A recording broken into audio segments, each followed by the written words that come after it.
High overhead, the winged cryptogen circled tightly, its golden wings glinting in the sunlight that shafted through the clouds. Anaya squinted up at it, stunned.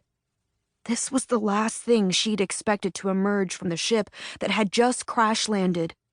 Not a runner or a swimmer, but a flyer. The enemy. Where was Terra?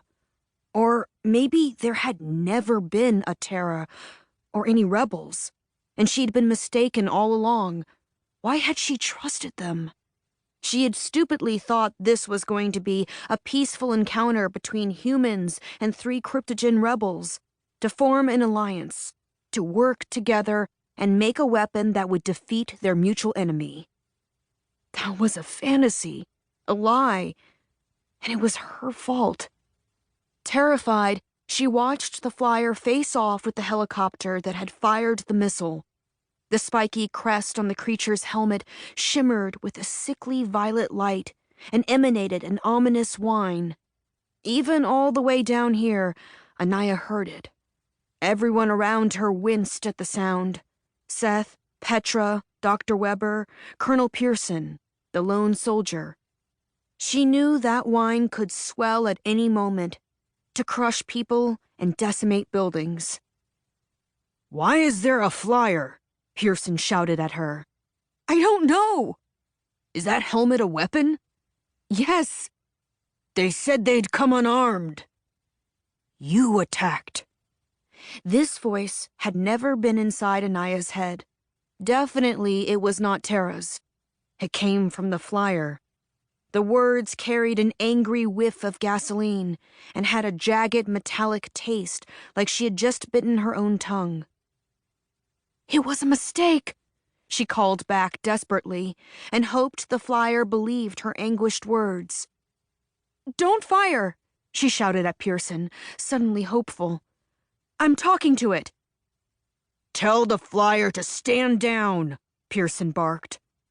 Anaya didn't think they were in any position to give orders.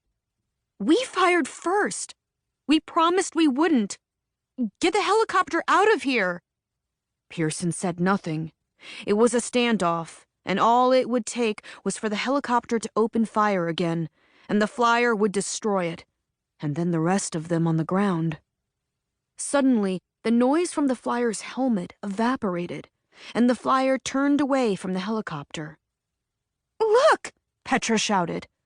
She wasn't pointing into the air, but at the smoldering cryptogen ship on the field.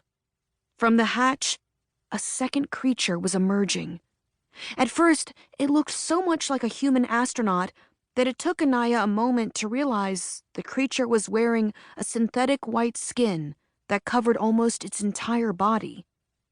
From the hood protruded a furred face that tapered into a long muzzle. Fitted across its large nostrils was a breathing mask, with tubing that fed into a slim pack on its back. Earth air wasn't right for these cryptogens, not yet. The creature stood tall on its 2 powerful legs, then took a step across the field toward Anaya. In her mind, she saw a flare of familiar amber light, smelled damp soil, and instantly felt a flood of recognition and relief. This was the person whose voice had filled her head so many times over the past days. And now here she was. Suddenly, Anaya's cheeks were damp with tears of relief. "It's Terra," she told everyone. "You're sure?" Petra asked. Instinctively, Anaya was walking closer to greet her. "You promised you would not attack." Terra's silent words vibrated with bewilderment and hurt, but also anger. "I'm sorry," Anaya replied. "It was one soldier acting alone. We didn't order it." She felt a stab of guilt that she had been so quick to lose faith in Terra. Still, the sight of the flyer had been so shocking, so terrifying. What else could she think?